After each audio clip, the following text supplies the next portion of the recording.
ကျွန်တော်ရဲ့ channel လေးကိုစင်တစိုင်းနားဆင်အားပေးနေကြတဲ့ပရိသတ်များအားလုံးပဲမင်္ဂလာပါခင်ဗျာဒီကနေ့ညမှာတော့စာရေးဆရာထမှန်တောင်းကိုရေးသားထားတဲ့မဟာပုံနကစာစဉ်တဲ့ဇိုးမိုက်တေးလေးလူပေတပေါင်းဆိုတဲ့ဇဲဝင်စားပွဲရဇလန်းကောင်းလေးရဲ့ဇက်သိမ်းပိုင်းကိုပြောပြတင်ဆက်ပေးလိုက်ပါရခင်ဗျာနားဆင်ခံစားပေးကြပါအောင်ခင်ဗျာဇလန်းလေးမစခင်မှာကျွန်တော်ရဲ့ channel လေးကို like and subscribe မလုပ်ရသေးသူများလောက်ထားပေးခဲ့ဖို့တောင်းဆိုလိုက်ပါရစေခင်ဗျာ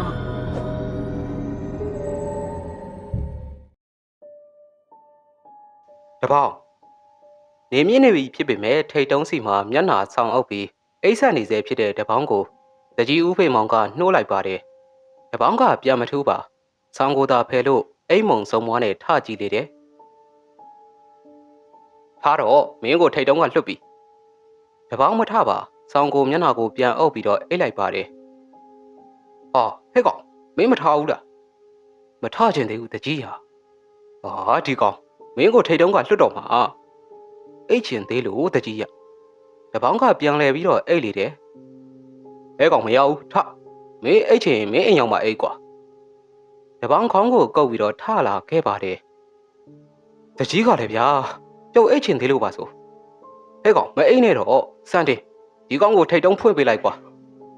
ဘလို့ဖြစ်တာလဲဗျာပြောတော့3ရက်ဆိုပြီးအခုမှ1ရက်ပဲရှိသေးတာကိုဟဲကောင်ပေးရှိမနေနဲ့မနက်ကငါအော်တော်တစုငါးစီကိုရောက်လာပြီးတော့ပြောပြတယ်။ဟိုနေ့ကငါဒေါသထွက်နေလို့မပြောပြတာတဲ့။သူတို့ကဘာပြောလို့လဲ။မင်းကိုကန်ကြီးကကောင်တွေကအုပ်လိုက်ဝိုင်းရိုက်ကြတာဆို။ဟုတ်တယ်လေ။ငါအော်တော်ရောက်လာမှအဲ့ဒီကောင်တွေပြေးတာတဲ့။ဒါကိုမြဟုတ်ခွေးမာသာငါတို့ကငါစီစာဖို့တိုင်နေသေးတယ်ကွာ။တကြီးဦးဖေမောင်ကကန်ကြီးရွာတကြီးကိုဒေါသတကြီးနဲ့မြည်တွန်းတောက်တီးလိုက်ပါတယ်။စံတင်ကထိတ်တုံးကိုဖွင့်ပြီးတော့တပေါင်းလဲထိတ်တုံးစီကထွက်လိုက်တယ်ပြီးတော့တကိုယ်လုံးတောင့်တင်းနေတဲ့အတွက်အညောင်းညာဆန့်ပြီးအကြောအချင်းတွေကိုလျှော့လိုက်တယ်ဒီခိုက်မှာပဲတပေါင်းရဲ့မိခင်ဒေါ်ခင်ခင်ကသားဖြစ်သူအတွက်မနှက်စာဖြစ်တဲ့ခမင်းကြံကြီးဆွဲပြီးတော့ရောက်လာပါတယ်အမေအိမ်ပြန်ကြမယ်ဟေးငါသားလေးလွတ်ပြီလားလွတ်ပြီလို့ပြောတာပဲအမေရတပေါင်းကခေါင်းကစပင်းတွေကိုကုတ်ဖွာရင်ပြောလိုက်တယ်ဒီအခါဒေါ်ခင်ခင်ကဝမ်းသာအားရဖြစ်သွားလိမ့်ပြီအမလီအမေသားလေးလွတ်ပြီဆိုတော့အမေဖြစ်ဝမ်းသာလိုက်တာတော့ဒေါ်ခင်ခင်တရားဝမ်းသာအားရဖြစ်ပြီးလက်ထဲကထမင်းကြိုင်ကြီးကိုပြစ်ချလို့သားဖြစ်သူကိုဖတ်လိုက်တယ်ထမင်းကြိုင်ကြီးမှောက်ကြတော့တပေါင်းကအမေထမင်းကြိုင်ကြီးမှောက်ကြသွားပြီလေဟိုကြပါစေရတယ်အမေသားတော့ဘယ်ရောက်မှအရေးမကြီးဘူးဒေါ်ခင်ခင်ကသူ့အသက်တမျှချစ်ရတဲ့သားဖြစ်သူကိုမှုေးကျူနမ်းဆိုင်တယ်တပေါင်းတို့စိုးနေတာလည်းမပြောနဲ့အမေဖြစ်သူကကိုအလိုလိုက်နေတာတကြီးဦးဖေးမောင်ကမှတ်ချက်ပြုတ်နေတယ်တပေါင်းတို့သားအမိခြံထဲကနေဘာမပြောညာမပြောနဲ့လှမ်းထွက်သွားကြပါတယ်အကြီးလေးဒီမှာအေးရခင်းတွေကြံခဲ့ပြီထားလိုက်စံတင်ရေခဏနေမှตาအေးကိုအကြီးလေးလာသိမ်းခိုင်းလိုက်မယ်ဩဟုတ်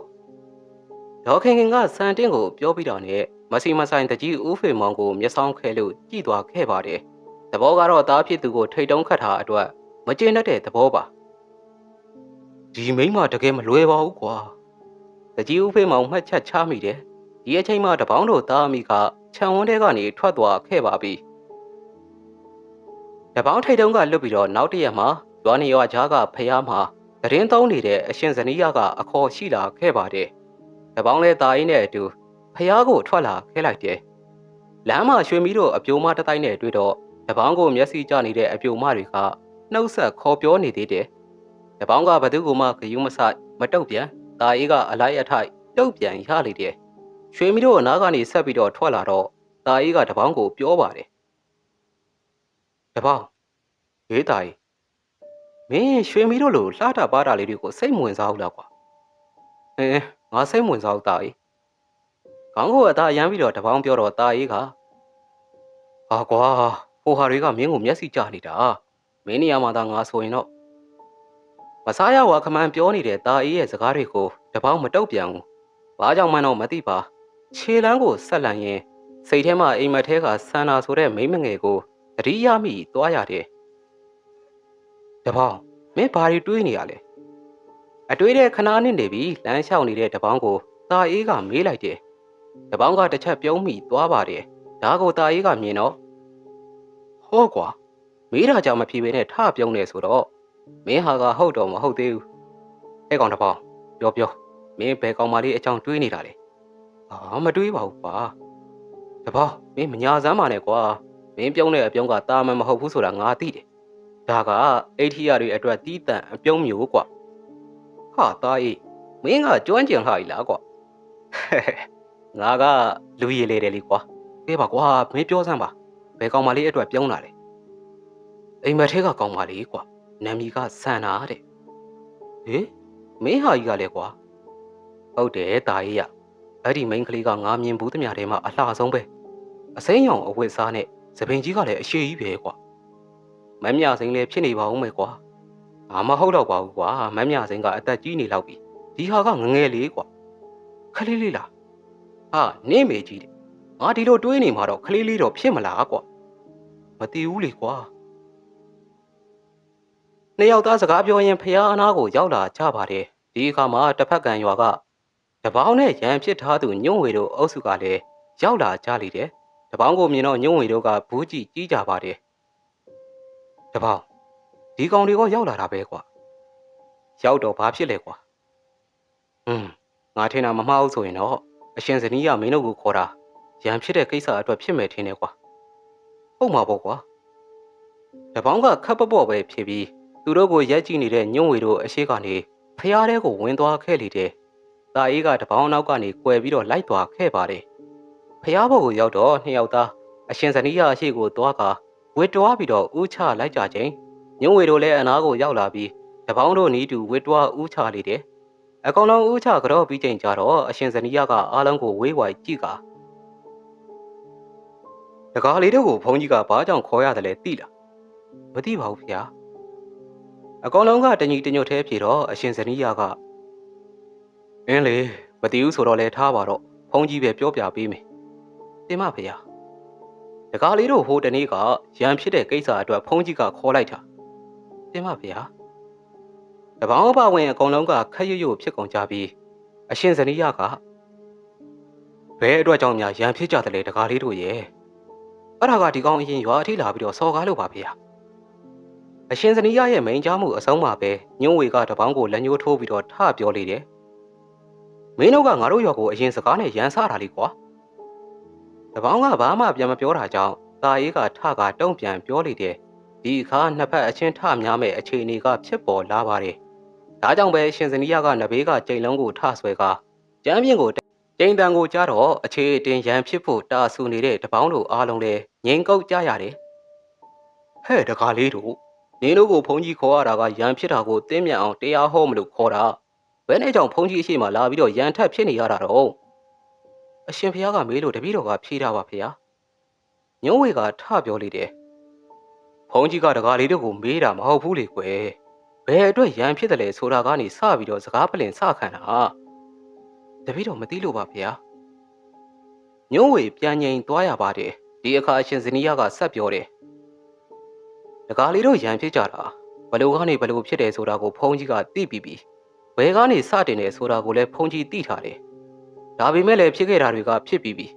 အဲ့ဒါကိုပြန်ပြီးတော့အစဆွဲထုတ်နေတော့ကောဘာထူးမှလဲဟုတ်တယ်မဟုတ်လားဟုတ်ပါတယ်ဖေ။အေးအဲ့ဒီတော့နောက်ထပ်မဖြစ်စေဖို့ဘုန်းကြီးကမေတ္တာရက်ခံတယ်တကားလေးတို့ရွာနေရွာကဟိုးရှိကလေးကတရွာနဲ့တရွာမသိမြတ်ဖြစ်လာကြတာဒါကလည်းပဲပြောရရင်တကားဆန်ကြီးရဲ့မိန်းကလေးကိုတကားဆန်လေးကယူတကားဆန်လေးရဲ့မိန်းကလေးကိုတကားဆန်ကြီးကယူကြပြီးတနာကိစ္စနဲ့ကိလေသာအရှုပ်အထွေးရွာနေရွာကြားမသိမြတ်ဆဖြစ်ကြရတာတကယ်တမ်းတွေးကြည့်ရင်ဘာမှဟုတ်မနေဘူး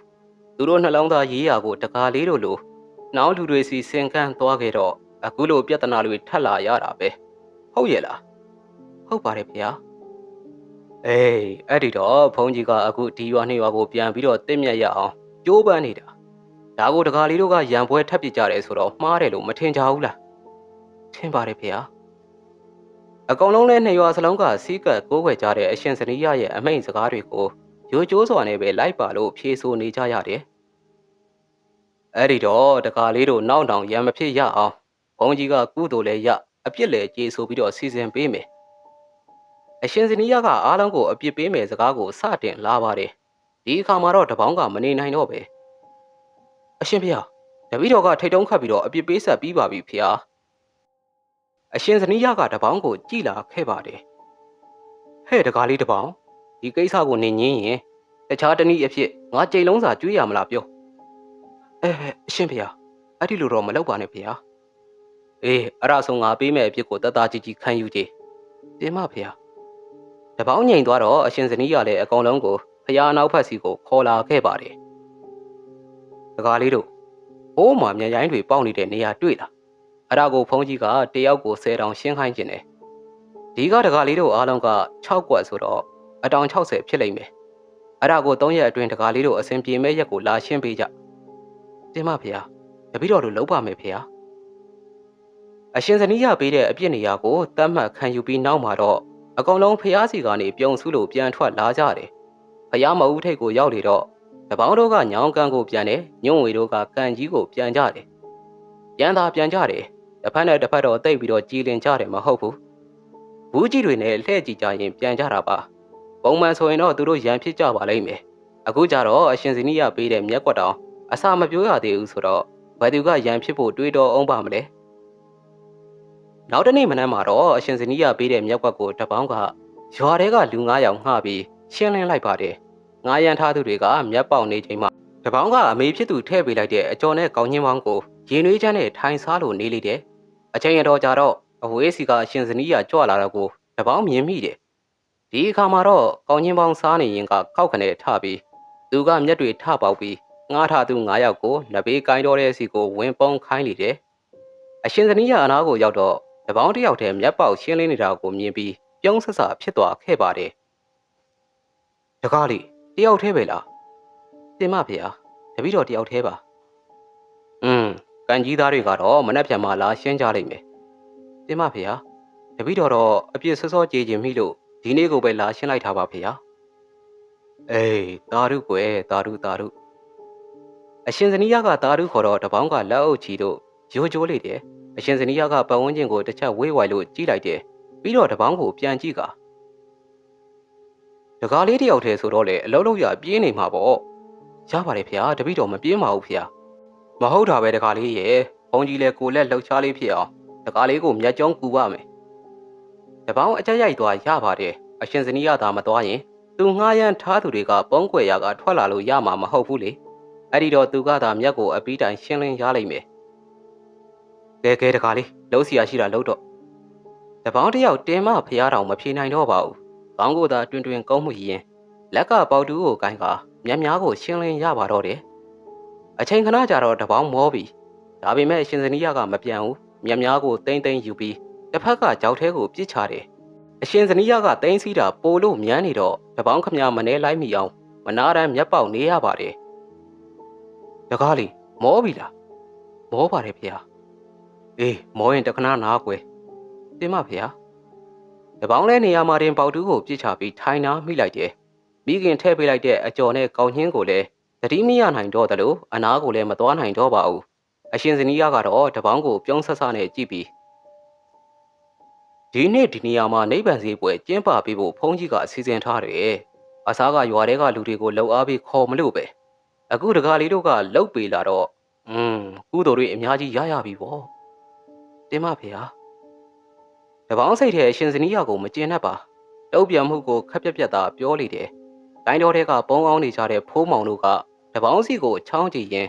ဘလို့လုံးရမလဲဆိုတဲ့သဘောနဲ့မေးဆက်ပြကြတယ်။တပေါင်းမျက်နှာကိုရှုံးမဲ့လိုက်ရပါတယ်။ခေါင်းကိုခါရမ်းပြလိုက်လေတယ်။ဖိုးမောင်တို့လည်းပဲစိတ်ပြတ်သွားကြရပါတယ်။တပေါင်းစီကငွေရရင်ထန်းတော်ကိုသူတို့အားလုံးသွားကြဖို့စီစဉ်ထားတယ်လေ။အခုတော့သူတို့စီစဉ်ထားသမျှပြတ်သုံးရပြီပေါ့။တပေါင်းလည်းအရှင်ဇနီးရနဲ့အတူမျက်တွေကို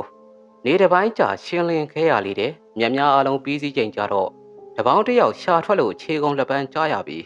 အရှင်ဇနီးရကတပေါင်းကိုပြန်တော့ဖို့ပြောပြီးဖျားပေါ်ကိုတက်သွားခဲ့ပါတယ်တပေါင်းပြန်ဖို့သိမ်းစီးနေတော့မှပဲတာအေးတယောက်ကတော်ကမျိုးရောက်ချလာပါတယ်ဟာတပေါင်းပြီးသွားပြီလားကွာအေးကွာမင်းဖိုးမောင်တို့ကိုခေါ်သွားတယ်ဆိုတာနဲ့ငါလည်းမလိုက်လာတော့ပဲအဘကလဲတဲ့ကောက်ရိုးတစ်လှည့်တိုက်ခိုင်းထားတာနဲ့သွားတိုက်ပေးနေတာကွာတာအေးကရှင်းအောင်မကြည့်ပဲပြောချတော့တပေါင်းမှာအရှင်ဇနီးရဘက်ကိုမတိမတာမင်းငေါ်ပြရင်တာအေးကိုမျက်လုံးပြူးပြရပါတယ်တာအေးလည်းဇက်ပူသွားရတယ် အရှင်ဇနီးယားကတော့သူတို့ကိုကြည့်ပြီးပြုံးဆဆနေပါတကယ်တော့တပေါင်းလူငှားလောက်တာကိုအရှင်ဇနီးယားသိပါတယ်ဒါကြောင့်တမင်သူကိုယ်တိုင်ဝင်လို့ရင်တပေါင်းကိုကိုယ်တိုင်လှုပ်စေတာဖြစ်ပါတယ်ဒါအေးကတပေါင်းနားစီကိုလာပြီးပစ္စည်းတို့ကိုသိမ်းဆည်းကူလေတယ်ဘိုးကောင်တွေနည်းနည်းပဲလောက်ရတယ်ကွာကျန်တာကငါကြီးပဲပေါက်ရတာကွာဟေးဘလို့ဖြစ်တာလဲကွာဘလို့ဖြစ်ရမလဲကွာဘုန်းကြီးကငါစီရောက်လာပြီးသူပါဝင်လုံနေတာကိုမင်းနဲ့ကွာဖြစ်မှာဖြစ်ရလေနှစ်ယောက်သာဖယားပရဝုကနေပြန်ထွက်လာခဲ့ကြလေတယ်အိုင်းတော်တွေကဖိုးမောင်တို့ကတော့သူတို့အစီအစဉ်နဲ့သူတို့ပြန်ထွက်လာကြပါလိမ့်မယ်တပေါင်းတို့နှစ်ယောက်ထွက်သွားတော့အရှင်ဇနီးယားကတပေါင်းကိုအနောက်ကနေလှမ်းကြည့်လိုက်ပါတယ်မဟာပုံနဂါကြီးတောင်ဘာလိုလိုနဲ့မကြခင်တာဝန်တွေပခုံးထမ်းရတော့မှာပါလား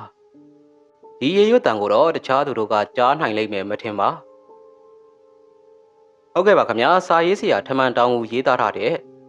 စိုးမိုက်တီလေးလူပေတပေါင်းဆိုတဲ့စိတ်ဝင်စားဖွယ်ရာဇလန်းကောင်းလေးရဲ့ဇာတ်သိမ်းပိုင်းကတော့ဒီနေရာမှာပဲပြီးဆုံးလို့သွားပါပြီခင်ဗျာဇလန်းလေးကိုပြီးဆုံးအောင်နားထောင်ပေးကြလို့အားလုံးကိုကျေးဇူးတင်ပါတယ်စီစဉ်တင်ဆက်သူကတော့ကျွန်တော်ကြော်ထက်ပဲဖြစ်ပါတယ်ခင်ဗျာ